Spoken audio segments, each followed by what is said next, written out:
do livro de Ezequiel 48, que nós acabamos de ler, o versículo 14, ele se refere, ou o contexto histórico, ele se refere quando o texto fala sobre porção santa, Deus está se referindo a terras ou territórios que ele escolheu, mandou separar essas terras, e essas terras teriam uma largura de 5 quilômetros com 12 quilômetros de comprimento, e Deus mandou que essas terras fossem fatiadas, divididas em porções e distribuídas às 12 tribos de Israel.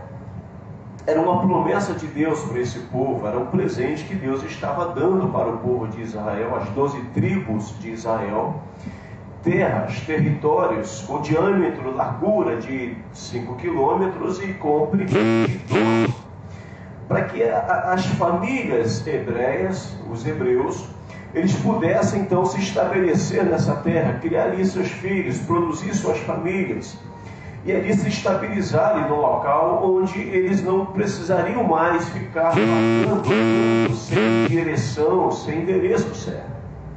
O que é muito interessante a gente olhar para esse texto é que o Senhor, quando Ele dá esta terra para o povo de Israel, Ele chama essa terra, ou este território de porção santa. Deus diz: olha, o que vocês estão recebendo é de vocês, é uma porção santa que eu estou dando para vocês. No entanto, vocês não poderão vender estas terras ou negociar de maneira alguma. E esta porção, a gente sabe que porção significa parcela, parte, pedaço. Deus diz: olha, é de vocês, eu estou concedendo para vocês. Isso que vocês estão recebendo, isto é santo. E vocês de maneira alguma, digamos, por mais difícil que sejam os seus dias, por mais aflição ou dificuldades que vocês vão enfrentar na vida, vocês jamais poderão abrir mão desta porção que eu estou dando para vocês. Vocês não vão poder vender esta porção, vocês não vão negociar ou trocar, fazer nenhum tipo de business, negócios de forma ou parte alguma. Israel entendeu isto muito bem até os dias de hoje. No entanto, se nós perguntarmos, sabe, qual é a porção santa que Deus separou para a igreja nos dias de hoje? Qual é a porção santa que a igreja recebe de Deus, ou se não recebeu, ela precisa receber, para que ela possa caminhar em linha reta, em direção ao Calvário, ao túmulo vazio, à cruz totalmente sem nada? Qual é a porção santa que Deus concede à sua igreja, o corpo de Cristo? Esta tem sido, talvez, irmãos, uma das maiores, ou um dos maiores questionamentos. O que a igreja precisa nos dias atuais? Observe que o contexto que eu acabei de ler se trata de território, de terra. Está tratando de coisas materiais, palpáveis. Mas quando nós trazemos para um contexto espiritual, o que a igreja espiritualmente precisa? Que depois que ela receber, ela não pode negociar, ela não pode vender, ela não pode abrir mão disso. Pensando neste assunto, pensando nesta mensagem, eu penso que a igreja precisa primeiramente de uma porção. E a porção que a igreja precisa nos últimos dias é a porção da intrepidez para pregar a palavra de Deus. A igreja de Cristo está precisando dessa intrepidez, dessa coragem, dessa ousadia para pregar a palavra. Quando nós olhamos aqui em Atos, o capítulo 4, versículo 29, olha o que os apóstolos disseram em oração para Deus. Agora, pois, ó Senhor, olha para as suas ameaças e concede aos teus servos que falem com toda intrepidez a tua palavra. A igreja do Senhor, neste período, estava sofrendo grandes ameaças. Era uma perseguição muito grande. A igreja estava sendo caçada de várias maneiras. O evangelho sendo perseguido, pessoas querendo calar a boca dos apóstolos, dos discípulos, dos homens e mulheres de Deus. E diante de tudo isso que eles estavam vivendo, eles separaram um momento para orar, e a oração deles foi exatamente esta. Eles disseram: agora, pois, ó Senhor, olha para as ameaças, olha para o que eles estão fazendo com a gente, olha pelo que nós estamos passando, e nos concede aos teus servos, com toda intrepidez, a tua palavra. Você consegue entender que a porção santa que eles pediram ao Senhor, eles poderiam ter pedido muitas coisas a Deus, mas eles se detiveram a pedir apenas intrepidez, coragem para pregar a palavra. Eu penso que nós estamos vivendo num momento, irmãos, do evangelho atual, em que parece que a pregação ela está sendo feita, sabe, sob medida.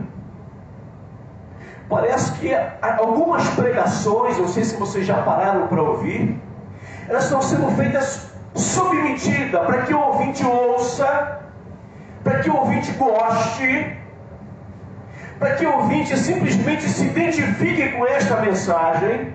E estas mensagens, de maneira alguma, elas não poderão ser produzidas, confeccionadas, feitas de forma que cause algum mal-estar. Não, ela tem que ser feita de uma forma que você goste. Porque se você não gostar, significa que o problema não está na pessoa, mas está em quem está pregando ou na mensagem que ele preparou. Então a mensagem está sendo feita sob medida. Conforme você vai, seja no alfaiate para tirar a medida de uma roupa, ou apertar uma roupa, e alguém de repente pega uma fita métrica e tira suas medidas para que a roupa não fique nem larga nem apertada. Parece que algumas mensagens estão sendo feitas desse jeito. Ela não pode causar desconforto em você. Alguns meses atrás, o reverendo Hernandes Dias Lopes, ele disse que está sendo criado, está sendo formado um grupo de evangélicos mimados, sem espiritualidade, sem vigor espiritual, onde você não pode aborrecê-los. Tem que fazer tudo de uma forma, do jeito que eles gostam. E isso me faz lembrar aqui de Ezequiel no capítulo 3, versículos 18 e 19, que o Senhor fala para o atalaia de Israel. O atalaia, queridos, era conforme aquele corneteiro no quartel. Para cada coisa que vai acontecer, cada expediente, o corneteiro dá um toque. Cada toque que você ouve, que é militar, já conhece, sabe o que vai acontecer ali. Então o atalaia ficava com um chofar, que era um chifre de carneiro, e dependendo do que fosse acontecer, aquele atalaia dava o toque, e todo Israel sabia o significado daquele toque. Então entenda, o que Deus diz aqui em Ezequiel capítulo 3, versículo 18 e 19. Ele manda que o atalaia observasse toda Israel, não só quem estava lá dentro, mas quem viria lá de fora querendo entrar. E o atalaia tinha uma preocupação, ele deveria a todo momento estar observando. Se ele percebesse que o inimigo estava vindo sobre Israel, ele deveria dar o toque, ele deveria acionar, ele deveria alertar o povo. E ele diz: olha, se você não tocar no chofar, se você não anunciar ao povo que a espada está vindo e a espada atingir o povo, eu vou cobrar o sangue de você. Você, atalaia, que hoje a gente entende que o atalaia, ele também assume esse papel de profeta, de pregador, de homem, de mulher de Deus. Ele diz: olha, se você perceber que o perigo iminente está próximo, se você não avisar de que essa pessoa está correndo perigo, você não avisar para ela, se acontecer qualquer coisa, você será cobrado. Observe que ele não manda dar um toque especial, um toque diferente, ele manda simplesmente avisar. Qual é a nossa função? Qual é a função que a igreja de Cristo precisa ter? Ela precisa ter essa intrepidez para pregar a palavra, dar um toque, falar do que Deus está mandando dizer, e deixa o restante com o Espírito Santo, que é Ele que nos convence, Ele que nos ensina, Ele que nos dá direção para onde ir. Porém, se a mensagem for pregada, se o toque for dado, e alguém não quiser dar ouvidos, aí Deus diz: olha, aí é com ele. Então entenda uma coisa: a igreja está precisando de intrepidez para pregar, mas para pregar com ousadia, com intrepidez, com coragem. Na semana passada, eu e minha esposa tivemos no congresso de avivamento, lá na Tijuca, e estava lá pregando o pastor Léo Marinho, da Assembleia de Deus da Barra da Tijuca. E foi muito interessante que dentro dessa mensagem que ele pregou na quinta-feira passada, na Igreja Missionária Evangélica Maranata da Tijuca, ele disse que ele falou algo que é uma verdade. Ele diz: olha, a palavra de Deus, ela precisa provocar em nós um desconforto. A palavra de Deus precisa produzir isto. Ele estava contando a história de Jesus com Pedro, quando por 3 vezes Jesus perguntou: Pedro, você me ama? Você me ama? Você me ama? E dessas 3 vezes Pedro ficou totalmente desconfortado com aquelas 3 perguntas de Jesus.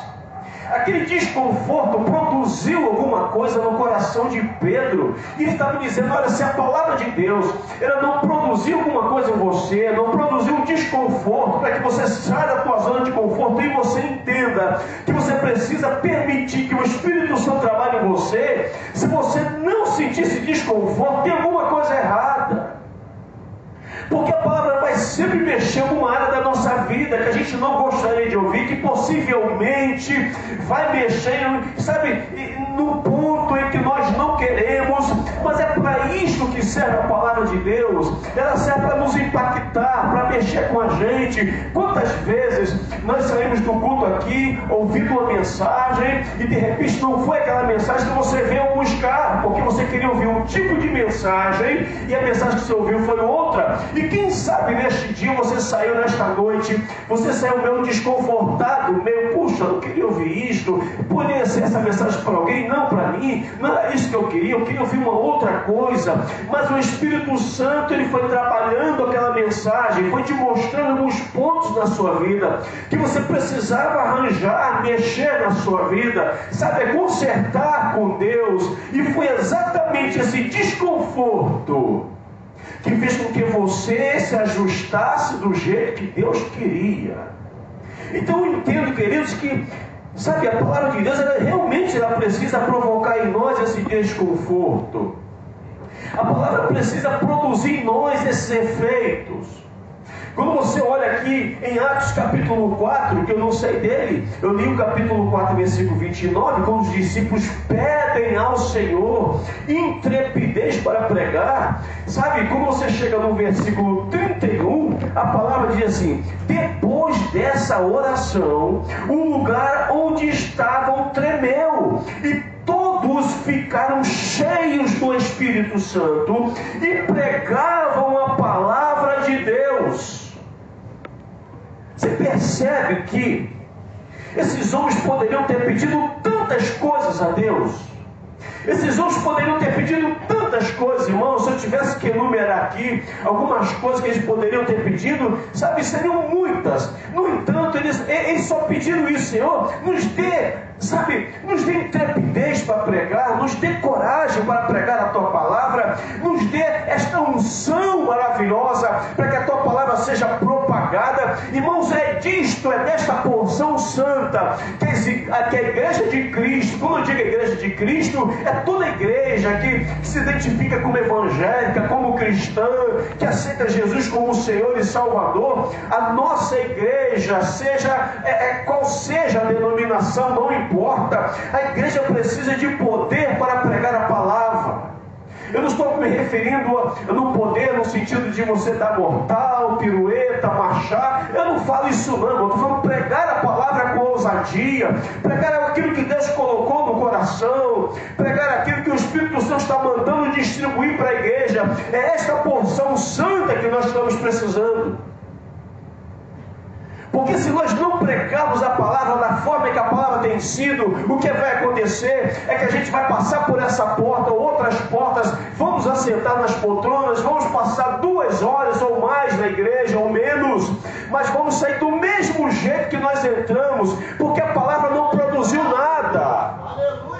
A palavra precisa mexer com a gente. A palavra precisa tirar a nossa noite de sono, ó pastor, mas como eu gosto de dormir, realmente dormir é bom, mas não tem nada melhor quando o Espírito Santo nos acorda, nos inquieta, dizendo: você precisa trabalhar essa questão da tua vida, meu filho, minha filha. Você não adianta você ir para a igreja, entrar, assistir todos os cultos que você quer, mas você não mudar. Então entenda, igreja, a palavra precisa ser produzida, ela precisa chegar ao nosso coração, mas vindo do coração de Deus. Por isso a gente precisa ter intrepidez para pregar. Eu lembro de alguns anos atrás, há pouco tempo atrás, nós fomos pregar aqui na Vila Aliança. Não foi muita gente, foram poucos irmãos. E quando nós chegamos lá, muito traficante, pessoal com vários fuzis, muita pistola, muito armamento, muita munição, granada, sabe, totalmente armados de ponta a ponta, todos aqueles quadrantes dentro da comunidade. Mas o que eu fiquei observando, os irmãos que foram com a gente, todos ali com intrepidez. Eu não vi ninguém tremer, eu não vi ninguém assustadinho, eu não vi ninguém dizendo: pastor, eu estou passando mal, tem banheiro aqui perto. Isto, irmãos, é pregar. E nós não fomos ali jogar confete neles, nós não fomos ali acariciar, dizer: olha que coisa linda vocês, posso fazer um selfie com vocês com esse fuzil AK-47? Não, nós fomos ali, pregamos a palavra. Se gostaram ou não, uma coisa é certa, eles nos ouviram, eles baixaram o armamento, botaram tudo em cima da mesa, abaixaram a cabeça, tiraram o boné, tiraram o touca, seja lá o que for, e eles pediram que nós orássemos por eles. Mas não fomos ali: Deus, ora, livre eles, Deus, irmão, nós fomos orar para que eles tivessem um encontro com Jesus. Pregamos a palavra de Deus, o restante era com eles. Então vamos entender isso. A igreja de Cristo precisa, nos dias atuais, não ficar formulando mensagens que simplesmente seja formatada para o nosso bem-querer, mas que seja algo de Deus que nos mexa com a nossa alma, sabe, que nos faça ser pessoas melhores. Por isso a gente precisa de coragem, de intrepidez. Talvez você seja alguém que no seu trabalho, na sua faculdade, na sua família, você conheça alguém que precisa ouvir a palavra de Deus, mas você está preocupado. Vai que eu prego para ele, para ela, e sou mandado embora. Vai que eu começo a pregar o evangelho, alguém já começa a olhar para mim de um olhar diferente, achando que eu sou crente demais, eu santo demais. Queridos, não se preocupem com isso. Pregue a palavra do Senhor. Entregue o recado que Deus colocar em seu coração e deixe o restante por conta do Espírito Santo. Eu entendo que a igreja precisa desta porção, e eu entendo que é uma porção santa, que é a porção da intrepidez para pregar a palavra, para entregar o recado que o Espírito Santo está mandando entregar. Então esta é a porção que a igreja precisa. A segunda porção é a porção da credibilidade. Quando você dá uma olhadinha aqui em 2 Samuel, no capítulo 12, versículos 13 a 5, você vai perceber uma situação que aparentemente meio constrangedora. Porque o povo de Israel queria um rei. O povo de Israel queria seguir o modelo e o exemplo das outras nações circunvizinhas de Israel. Então, a gente percebe que Samuel, o grande profeta, o homem de Deus Samuel, ficou meio entristecido, porque neste período, quem governava o povo hebreu eram os juízes. Eram homens que Deus escolhia, e esses homens assumiam algumas funções. No caso de Samuel, Samuel era um profeta, era um sacerdote. Samuel assumiu o papel de general, porque também assumiu uma função, um perfil militar. Samuel era uma pessoa altamente capacitada pelo Senhor, e Samuel fica triste. Então Samuel vai diante do povo, aqui no capítulo 12 de 1 Samuel, dos versículos 3 ao 5º versículo. Samuel começa agora a perguntar: olha, vocês têm alguma coisa contra mim? Nesse período que eu fiquei com vocês, por acaso eu defraudei alguém, peguei um boi de alguém, dei uma volta em alguém, dei um calote em alguém? Vocês me viram por acaso alguma vez eu me corromper, eu fazer qualquer coisa que viesse denegrir a minha imagem?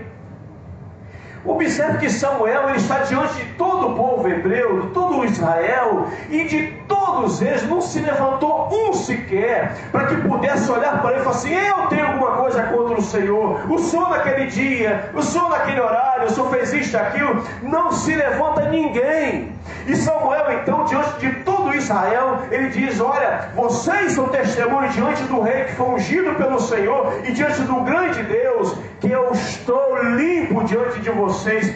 Por que este homem faz isto? Porque esse homem tinha credibilidade.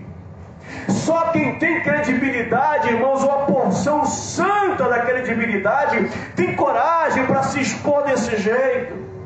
Samuel expõe para nós, igreja de Cristo, que tinha credibilidade como homem de Deus. Infelizmente, os noticiários estão recheados, abarrotados de péssimos testemunhos. E é um pior que o outro. A gente fica assombrado com o que nós estamos vendo na TV, com pessoas que maquinam, as piores atrocidades. Eu não estou me referindo fora do contexto cristão, não. Infelizmente, dentro do nosso contexto. Por isso eu entendo que a igreja está precisando de credibilidade. Se você perguntar para a gente aqui: pastor, o que vocês estão precisando? Financeiramente, eu digo que num monte de coisas, mas nada é mais importante para nós ou para qualquer pastor ou líder que prega a palavra do que credibilidade. Porque não adianta você ter dinheiro e não ter credibilidade, porque dinheiro não salva almas, não apresenta ninguém a Jesus, mas a credibilidade, ela dá peso no que você fala. A igreja precisa dessa porção da credibilidade. E quantos, infelizmente, irmãos, perderam totalmente o temor a Deus? Quantas pessoas não querem mais entrar numa igreja evangélica? Quantas pessoas que um dia já tiveram prazer de se aprontar, de arrumar sua família e dizer: olha, hoje nós vamos para a casa do Senhor. Quantos já usaram salmos que dizem: olha, alegrei-me quando me disseram, vamos à casa do Senhor? Quantos não querem mais nem olhar para esses salmos? Não porque o problema está nos salmos, mas porque alguém está ferido. Eu tenho um livro que eu li já há um tempo atrás, que é Feridos em Nome de Deus. E o pior é que este livro foi escrito por alguém que já serviu tanto a Deus.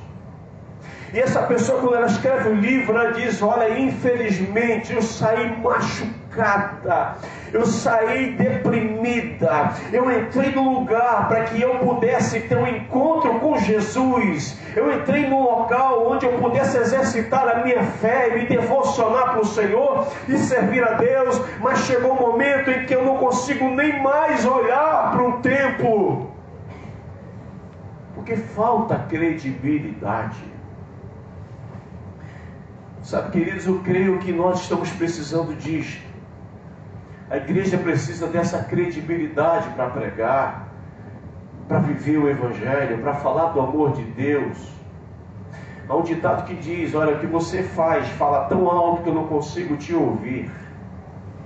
Então nós precisamos entender, irmãos, que a igreja precisa. Quem é a igreja, pastor? A igreja que começa pelo pastor, que é o líder, e vai descendo para a liderança e vai chegando até você. Nós somos essa igreja de Cristo, quando você não está aqui, você representa o Evangelho de Jesus, aonde você está, onde você convive, no seu meio social. Nós somos essa igreja de Cristo. Por isso essa credibilidade, ela precisa estar em nós, para que quando você falar do amor de Deus, eu lembro, o pastor Maurício deve lembrar, a pastora Lúcia deve lembrar, o pastor... eu esqueci o nome. Leomar deve lembrar que há uns anos atrás, quando a gente ia falar, a gente se identificava como cristãos, irmãos, parecia que ficava um monte de gente à nossa volta para ouvir o Evangelho. As pessoas ficavam querendo ouvir. Hoje, se você tiver um monte de gente em sua volta, você fala que é cristão, ao contrário, todo mundo evapora. Eu estou errado, irmãos? Antigamente falava assim: olha, eu sou cristão, o pessoal é mesmo? Mas como é que é isso? E ficava aquele monte de gente à nossa volta. Agora quando você fala, eu sou cristão, quem tiver em volta de você sai. Olha como é que a credibilidade do Evangelho, não que o Evangelho perdeu, mas muitos que começaram a perder essa credibilidade da divulgação do Evangelho, como se deteriorou isso, e quantas pessoas vão deixando um rastro de destruição em volta dela. O apóstolo Paulo, ele fala algo, irmãos, que nós precisamos pensar muito bem. 1 Coríntios capítulo 9, versículo 27, ele diz assim, olha, antes subjugo o meu corpo e o reduzo à submissão, para que, depois de pregar a outros, eu mesmo não venha ficar reprovado. Você começa a entender a preocupação que o apóstolo Paulo tinha, e isto naquela época. Se ele está na época de hoje, ele infartava. Não é, mas naquela época. Hoje, irmãos, eu não sei como é que o apóstolo Paulo escreveria. Eu tenho certeza que ele escreveria muitas coisas. Ele diz, antes subjugo o meu corpo e o reduzo à submissão, para que depois de pregar a outros, eu mesmo, observe, depois de pregar a outros, quem são os outros? São aqueles que não conhecem ainda Jesus, que nunca tiveram encontro com Deus, eu mesmo não venha ficar reprovado. Recentemente um pastor amigo meu me mandou um vídeo e disse assim, olha aí pastor, dá só uma olhadinha nisso aí. E eu assisti um vídeo. Esse vídeo, irmãos, acreditem vocês ou não, é de uma pessoa que se identifica como profeta. E ele diz assim, olha aí povo, tá hora, no meu canal no YouTube, vai lá, abre lá o canal, e assim que você acessar o canal, eu vou revelar para você quem está falando mal de você, quem está fazendo macumba, quem está fazendo um monte de coisa. E é na hora, hein? É na hora, revelação na hora. Irmão, talvez pela primeira vez na minha vida eu fiquei com pena do diabo. Eu falei, nem o diabo é tão rápido assim. Você começa a observar como é que o negócio... Se você olhar para a criatura, você fala, não é possível que alguém perca tempo com isso. Não é possível que alguém pare para assistir isso. Você só tem certeza que alguém para quando você vai ver as visualizações e os comentários. Você consegue imaginar, irmãos, quantos estão deteriorando a credibilidade do Evangelho por causa de coisas como essa, e por aí vai. O apóstolo Paulo ainda em segunda carta aos Coríntios, no capítulo 2, versículo 17, ele diz assim, olha, não somos como muitos que fazem da palavra de Deus um artigo de comércio. Pregamos a palavra de Deus com sinceridade, com a autoridade de Cristo, sabendo que Deus nos observa. Meu Pai, se ele não tivesse escrito isso, sabendo que Deus nos observa, a gente ficaria à vontade para fazer um monte de besteira, né? Mas ele diz, olha, Deus nos observa. Talvez alguém não veja, talvez alguém não saiba o que está sendo feito em oculto, mas ele diz, olha, Deus nos observa, Deus está olhando, Deus sabe quem está vendendo o Evangelho, quem está negociando o Evangelho, quem está mercadejando o Evangelho, quem está transformando o Evangelho em dinheiro, em status social, transformando o dinheiro em luxo. Deus sabe. Qual é a terceira porção santa que Deus quer que a igreja tenha? É a porção do compromisso. Como nós, irmãos, precisamos ter compromisso. Êxodo capítulo 33, versículo 11, nós temos um excelente exemplo de compromisso. E diz assim, olha, e falava o Senhor a Moisés face a face, como qualquer fala a seu amigo. Depois tornava Moisés ao arraial, mas o seu servidor, o mancebo Josué, filho de Nun, não se apartava da tenda. Êxodo capítulo 33, versículo 11. Olha, observe aqui, queridos, o que é compromisso. O que é compromisso? Eu imagino que Josué tinha muitos compromissos. Compromisso com a sua família, compromisso em executar alguma missão, compromisso em resolver determinados problemas. Você que está aqui hoje, com certeza, quando você sai daqui hoje, você deve ter algum compromisso, no mínimo um compromisso que você tem de ir para casa, no mínimo. Se não for hoje, é amanhã. Quantos compromissos nós temos no nosso dia a dia? O que é interessante, que eu imagino, é que Josué, no mínimo, tinha 2 compromissos. E o primeiro compromisso, Josué tinha um compromisso com Deus. E por ter esse compromisso com Deus, o texto diz que Josué não saía da porta da tenda. Perceba uma coisa, naquele período ainda não havia tabernáculo. O que Moisés fazia? Moisés pegava uma tenda, botava nas costas, e Moisés saía do arraial do povo, ia para um local à parte, e quando Moisés passava pelo povo, alguns historiadores dizem que o povo nem virava o corpo para olhar para Moisés, olhava por cima dos ombros. Eles tinham um temor até de olhar para Moisés quando aquela tenda estava nas suas costas. Todo o arraial olhava para Moisés por cima dos ombros, diz a história. E quando Moisés terminava de montar a tenda, só ele tinha permissão para entrar na tenda, porque naquela hora que ele entrava naquela tenda, Deus iria conversar com ele. E a palavra diz que Deus falava com ele face a face. Então Moisés entrava na tenda, mas observe, Josué poderia ter ficado junto com o povo no arraial. Josué poderia ter ficado também olhando para Moisés por cima dos ombros. No entanto, Josué fazia questão de acompanhar o seu líder. Ele ia junto com Moisés, mas ele sabia que não podia entrar, porque se ele fosse entrar sem a permissão de Deus, ele seria fulminado. O que ele fazia? Já que eu não posso entrar na tenda, na porta eu fico. E ele ficava ouvindo Moisés conversar com Deus. A Bíblia não diz se ele ouvia Deus, mas uma coisa é certa, ele ouvia Moisés falar com Deus.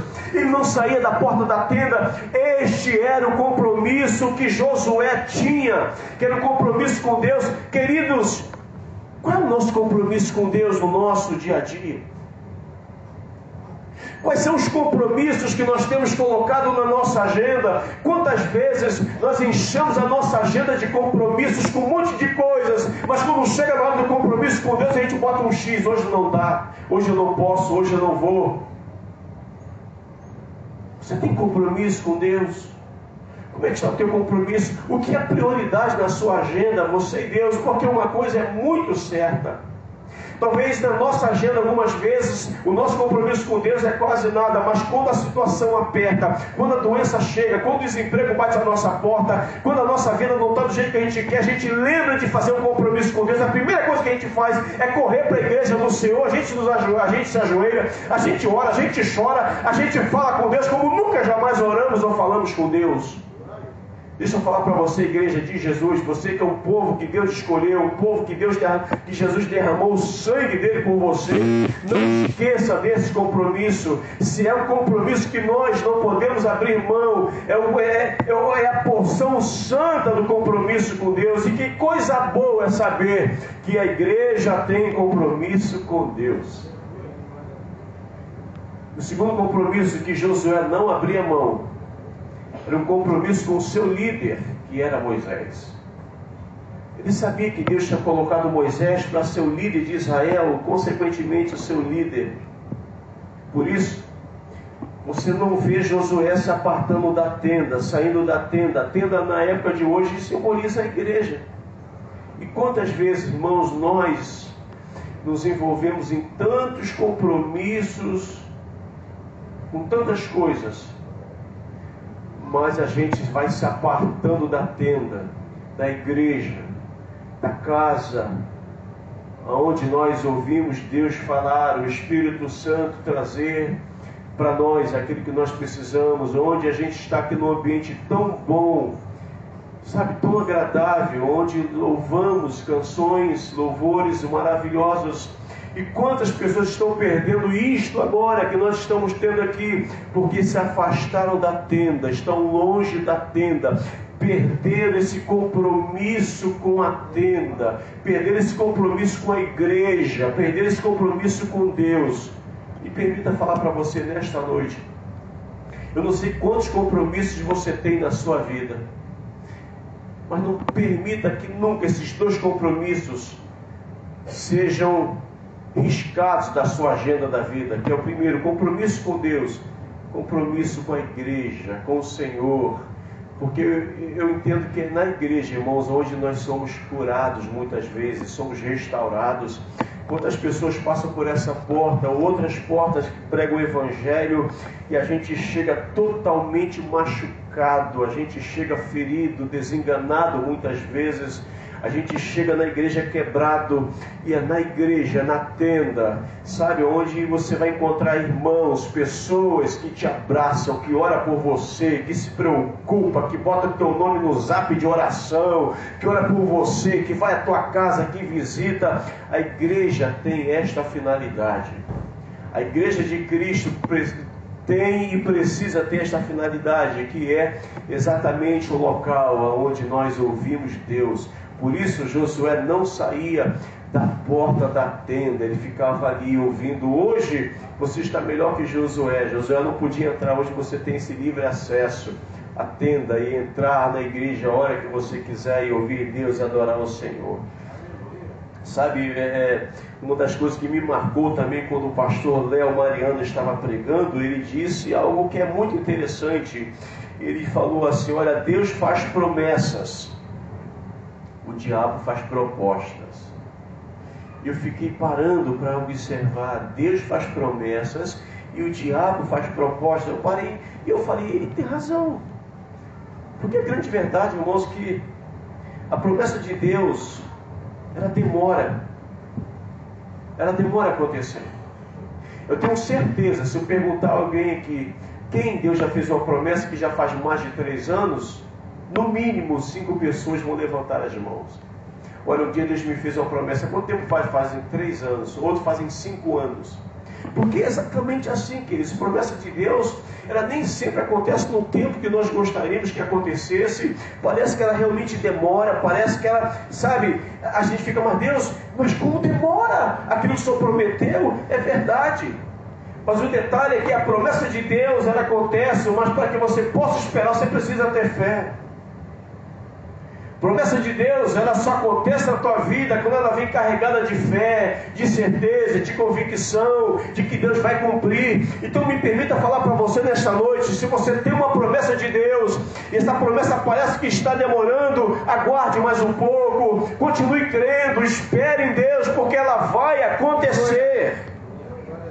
Pastor, e proposta? Proposta normalmente, quando ela vem do diabo, é rápida. Proposta é rápida. Eu lembro que certa vez tinha um colega, amigo, que toda semana ele ia a gente tomava um café junto. Ele passava lá na empresa que eu trabalhava e a gente ia lá tomar um café. E esse amigo, ele, na época eu não sei ainda, mas ele era pai de santo de um dos maiores terreiros de macumba lá de Caxias.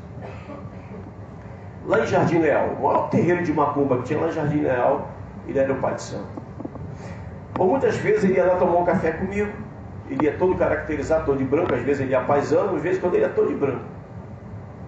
E a gente ficava tomando um café. E ele falava assim, rapaz, olha, tu acredita que eu gosto de vocês evangélicos.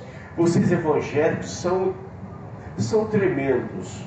Ele falava assim, Paulo, o que eu admiro dos evangélicos é que vocês são pessoas, sabe, convictas do que vocês querem, vocês são fervorosos, vocês são honestos, vocês são pessoas determinadas. Ele foi falando um monte de coisas boas em relação aos cristãos. E quando ele falou aquele monte de coisa, eu falei, cara, tu falou tanta coisa boa que o evangélico tem, por que tu não é crente, cara? Por que tu não é pai de santo daquele terreiro? Ele me falou algo, irmãos, que depois de muitos anos, ouvindo na semana passada o pastor Léo Mariano, eu fui conectando uma coisa com a outra. E exatamente o que esse colega, sabe, que eu sempre falava de Jesus para ele, que ia tomar um café comigo, esse pai de santo, ele disse algo assim para mim, sabe, Paulo, vou dizer para você porque que eu ainda não sou evangélico. Porque vocês oram a Deus, vocês pedem algo a Deus, e Deus demora a dar o que vocês querem. Eu não tenho fé para esperar assim não, Paulo. Mas quando eu peço para minhas entidades, eles me dão logo. Eu peço algo, eu faço lá uma mandinga, faço um trabalho, vou lá para a encruzilhada, para o cemitério, seja lá onde for, eu faço lá meu trabalho e a minha entidade me dá logo, mas Deus demora. Eu falei, só tem um detalhe. O nosso Deus, que tem promessa para a gente, nem sempre nos dá no tempo que nós gostaríamos, mas quando chega, compensa todo o tempo que nós esperamos, e quando Ele dá muito mais do que nós pedimos. Ele vem acompanhado de paz, de alegria, de gozo na alma. E com você é assim? Ele disse, infelizmente não. Porque muitas vezes eu recebo algo rápido, mas eu perco muito mais do que eu ganhei, mas eu estou viciado em pedir coisas para o diabo. Então entenda, queridos, cuidado. Se você tem promessa, fique nela. Cuidado com as propostas, porque infelizmente, muitas vezes propostas não vêm de Deus. Promessa sim, proposta não. Promessa vem de Deus. Então se você tem uma promessa, está demorando, parece que nunca chega o dia, mas vai chegar. E quando chegar, todo esse tempo que você passou esperando vai valer a pena. Pastor, o que é que eu faço para que eu espere essa promessa concretizar? Permaneça em fé em Deus. Permaneça crendo que Ele é fiel para cumprir. Permaneça crendo que Ele disse, eu não sou homem para que minta, nem filho do homem para que se arrependa. Esse é o Deus que nós servimos. A palavra diz, poderia eu falar e não cumprir? Então se Deus fez promessa, quem que Deus fez promessa aqui? Levante a mão, pastor, Deus já me fez uma promessa. E quem fez promessa que está demorando? Eu sou um deles, 2 mãos. Mas vai chegar. E quando chegar, irmãos, vai ter testemunha rodo. Então em nome de Jesus, espere no Senhor. E cuidado com as propostas, mas fique na promessa do Senhor. Para eu finalizar a mensagem, a 4ª e última porção é a porção do poder de Deus. A igreja precisa dessa porção santa, que é a porção do poder. E diz aqui em Atos, no capítulo 8, o versículo 22, acontece algo tremendo, irmãos. Atos capítulo 8, versículo 22. O texto mostra, sabe, Pedro pregando o Evangelho. Muita gente sendo curada, muita gente sendo restaurada, demônios saindo das pessoas, sendo expulsos em nome de Jesus, pessoas sendo curadas, sendo restauradas, famílias sendo totalmente abençoadas por Deus. Mas o que é interessante nessa história do capítulo 8 de Atos, os versículos 18 a 22, que surge nesse cenário um homem chamado Simão o mágico. E Simão, ele aparece até um pouquinho antes. Eu li para vocês Atos 8, versículo 18 a 22. Ele aparece lá no versículo 12 e 13. Ele fica observando Filipe pregando o Evangelho. Ele ouviu Filipe, o texto diz que ele ficava observando Filipe pregar o Evangelho, falando do reino de Deus. E então parece que ele aceita Jesus, parece que ele gosta da mensagem, parece que ele simpatiza, e de repente ele entra, será, na classe de batismo lá de Filipe, o evangelista Filipe. Ele se batiza, ele agora já tem uma carteirinha da sua igreja, ele agora já se identifica com a paz do Senhor. Deus te abençoe, graça e paz. Ele agora parece que faz parte da família cristã. Mas quando chega aqui no capítulo 8, que eu acabei de ler de citar para vocês, 8, o versículo 18 a 22, ele agora observa um outro homem de Deus, que foi Pedro, fazendo um monte de sinais e maravilhas. Então o que ele faz? Ele se aproxima dele, sabe, de Pedro. Ele se aproxima e possivelmente ele deve ter conjecturado: poxa, se eu tiver o poder desse camarada, se eu puder fazer o que ele faz. Porque a história diz que quando ele estava agindo como mágico, fazendo, ilusionismo, muitas pessoas paravam para observar sua mágica, as pessoas ficavam encantadas, todos os tipos de pessoas. Agora ele é evangélico, e agora ele está acompanhando Filipe, mas ele agora observa Pedro fazendo sinais e maravilhas, e ele começa a pensar: se eu tivesse poder, se eu fizer a mesma coisa que o apóstolo Pedro está fazendo, se eu tiver essa mesma autoridade espiritual, se eu puder impor as mãos sobre alguém, e começar, quem sabe, ganhar alguma coisa com isso. Pedro percebe. Por isso que é muito bom quando o homem e a mulher de Deus têm discernimento. A igreja precisa de discernimento para identificar as intenções. A igreja precisa saber qual é a intenção de alguém quando se aproxima da gente, quando chega perto. A igreja precisa. Quantos crentes estão sendo enganados, ludibriados por pessoas que aparentemente, tem todo o estereótipo de cristão, de evangélico, mas por dentro não é nada disso. E Pedro percebe, e Pedro diz: olha, pega o dinheiro que você tem e use para sua própria maldição. Isso é maldito. Você está querendo comprar o poder de Deus, e o poder de Deus não se vende. Quantas pessoas estão vendendo o poder de Deus? Quantas pessoas colocam outdoors grandíssimo dizendo: venha, porque aqui Deus opera, mas vai lá duro para ver se acontece alguma coisa. Vai Durango Kid, sem nada no bolso. Bote a sua digital aqui que eu vou levar lá para Israel. Mas não é de graça não. R$300 uma digital. Não podia mandar uma cópia, né? Quantos estão vendendo o poder de Deus? Simão, o mágico, queria. E Pedro então repreende ele. Observe que esse homem, aparentemente, a fé dele não era verdadeira. Ele queria um poder que jamais poderia ter sido dado. A igreja de Cristo precisa desse poder. Quando você olha lá em Mateus capítulo 7, versículo 22 a 23, no grande dia, a palavra diz que muitos chegarão diante do Senhor. E qual vai ser o discurso? Deus, mas em teu nome nós não falamos em línguas, em teu nome nós não profetizamos, em teu nome nós não curamos pessoas, não expulsamos demônios, em teu nome nós não fizemos sinais e maravilhas. Só um instantinho, queridos, para que vocês entendam. Não significa que se você falar em línguas, se você expulsar demônios, se você orar e alguém seja curado, não significa que você vai ouvir o que Jesus falou para esse homem, que Deus falou para essas pessoas.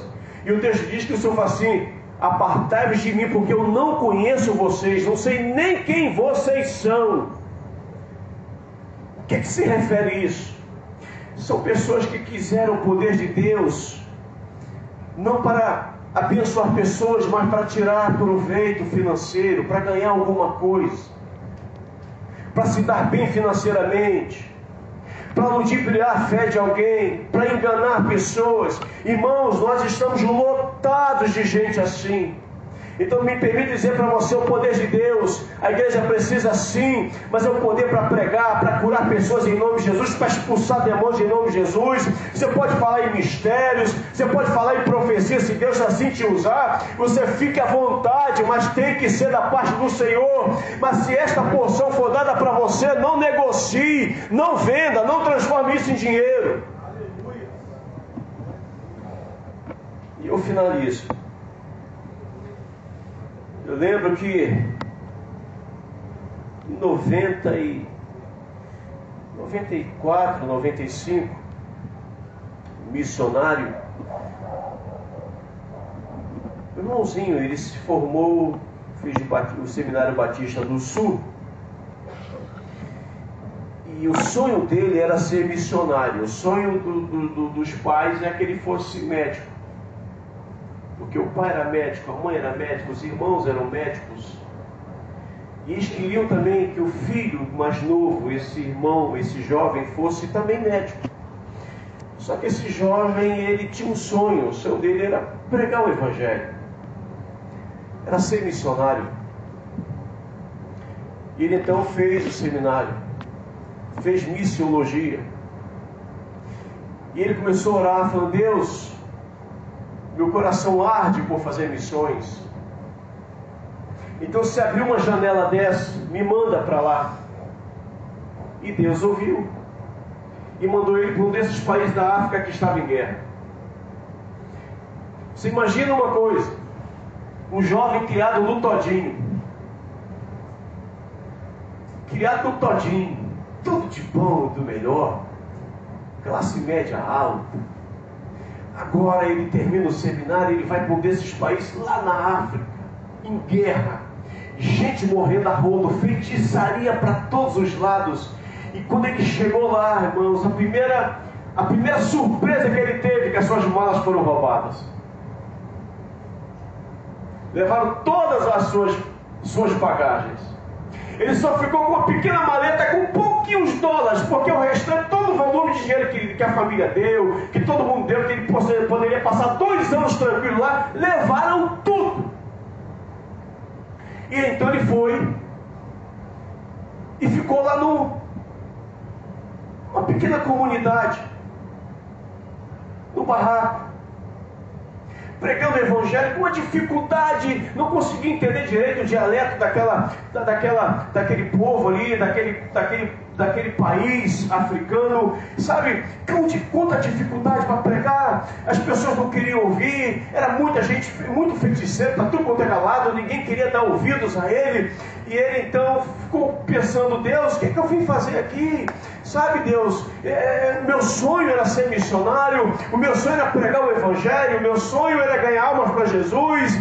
Poxa, eu fui lá, eu fiz seminário, eu passei anos estudando, eu pedi que o Senhor me mandasse para um lugar onde eu pudesse pregar o Evangelho e pessoas fossem salvas, e eu pedi para que o Senhor me enviasse para um desses países. O Senhor mandou para aqui. Assim que eu chego, roubaram tudo que é meu, eu estou agora, não tenho nem dinheiro para comer direito, eu estou aqui pregando, ninguém para me ouvir. Ele começou a questionar se realmente foi Deus que mandou ele para lá. Ele começou a questionar se realmente ele tinha um chamado, sabe, para ser missionário, para ser um homem de Deus, para pregar para outras nações. De repente, ele olhou e viu que umas 5 picapes, viu lotados de guerrilheiros, de terroristas, 5 picapes. Ele olhou, viu aquele pueril, um monte de homens com fuzis AK-47, com lança-rojão, aquele monte de gente vindo na direção aonde era o barraquinho onde ele estava. Ele falou: só faltava essa. Aqueles guerrilheiros desceram, desembarcaram, e entre esses guerrilheiros que desembarcaram da picape, veio um arrastando uma perna, segurando um fuzil, gritando: cadê o pastor? Onde é que mora o tal pastor aqui? Cadê esse pastor? Ele falou: meu pai, perdi tudo, não tem nem o que comer, estou nesse barraquinho, e agora chegam esses homens. E aquele camarada com fuzil falou: quem é o pastor aí? Cadê o pastor? E nessa hora, irmão, todo mundo aponta na mesma direção, né? Ninguém disfarça. Todo mundo apontou para o barraquinho dele. Quando ele olhou, ele falou: não deu tempo nem de correr, Paulo. E cercaram a minha casa. E ele entrou lá e falou: você que é o pastor? Ele falou: eu sou. Ele falou: você está vendo a minha perna? Com vários tiros, vários disparos. A perna desse terrorista estava dessa grossura, já gangrenando. Ele falou assim: você vai rezar. E você vai rezar, e o teu Deus vai ter que curar minha perna, porque se não curar, eu te mato. Esse irmãozinho, batista, nunca tinha ungido ninguém com óleo, porque não é a prática. Falou: e agora, pai? Eu não ungi ninguém com óleo. Como é que eu vou fazer? E de repente ele olhou naquele barraquinho que ele estava, ele tinha uma pequena prateleira com um copo de geleia, que era o almoço e janta dele. Ele olhou aquele copo de geleia, olhou para a perna daquele camarada gangrenando, já estava verde a perna. Ele falou: meu pai, a palavra diz que o evangelho é loucura para os homens, então essa é a hora. Ele pegou aquele copo de geleia e ele lembrou de um amigo. Que de uma vez, tinha um amigo que fazia seminário com ele, que de vez em quando ele ia lá na igreja desse amigo. A igreja lá, ele tinha um hábito de orar, sabe, orar por pessoas enfermas, ungia com óleo. E ele lembrou que lá tinha muita gente que recebeu oração com óleo. E falou: vou fazer igual meu amigo, mas eu não tenho óleo, vou passar geleia. Ele então rasgou a calça do camarada até embaixo, quando ele olhou aquela perna inchada, cheia de secreção, a perna já ficando verde, gangrenando, e ele então abriu aquela tampa de geleia, levantou para o alto e falou: Deus, me ajuda, unge esse copo de geleia, porque eu não tenho óleo, a única coisa que eu tenho é aqui. E o camarada ficou assim olhando para a cara dele. Ele pegou aquela mão, passou na geleia e foi untando na perna daquele camarada, untou a perna toda. A perna do cara ficou brilhosa de geleia. Ele falou: Deus, eu não tenho óleo ungido, é geleia, mas o mesmo Deus que cura com óleo, Ele cura sem óleo, Ele cura com geleia ou sem geleia. Em nome de Jesus, Senhor, cura esse homem, pelo amor de Deus. Cura ele. E ele disse que ele orou chorando, mas não foi emocionado não, foi de medo. E ele então chegou para aquele camarada assim: pode ir embora, o senhor já está curado. Aí o camarada olhou e falou: mas eu ainda estou sentindo dor. Eu falei: não, mas amanhã você não tem mais nada. Ele falou: então tá, mas se amanhã eu tiver, eu te procuro. E o camarada então foi embora, botou todo mundo dentro daquelas 5 picapes e foi embora. E ele falou: quer saber? Amanhã cedinho eu vou capinar, amigo. Tu acha que eu vou ficar aqui? E quando foi cedinho, só tinha aquela maletinha, porque a bagagem tinha sido levada, ele não tinha nem dificuldade para correr.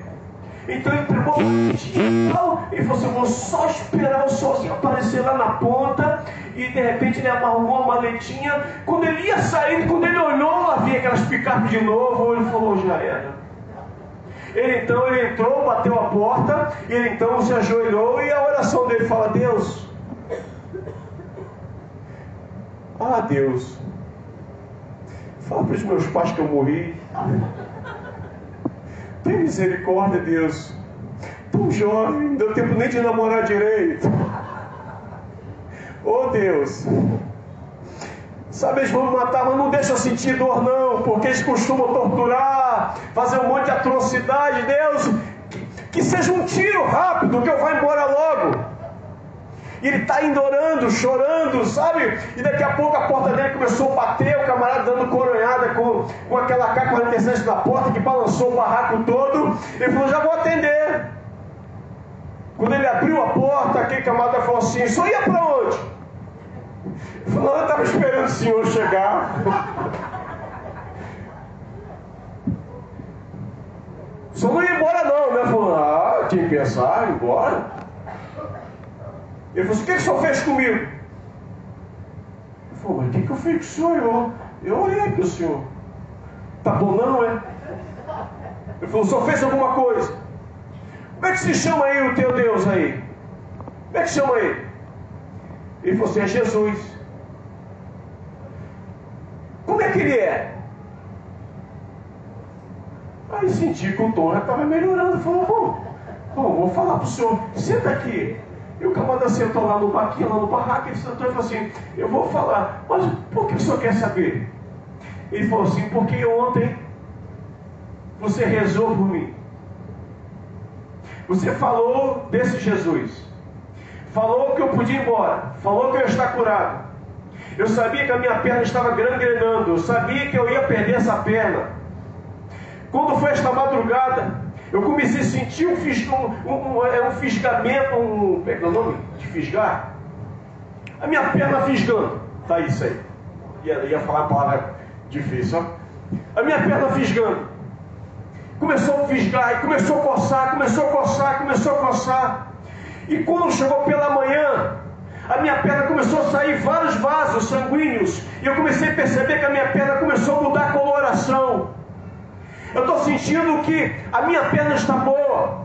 Eu não estou sentindo mais nada. E eu lembrei que você falou com esse Deus aí. Eu não sabia direito o nome dele. Eu queria saber quem é ele. Porque se esse Deus fez isso com a minha perna, quem sabe ele pode fazer algo mais na minha vida.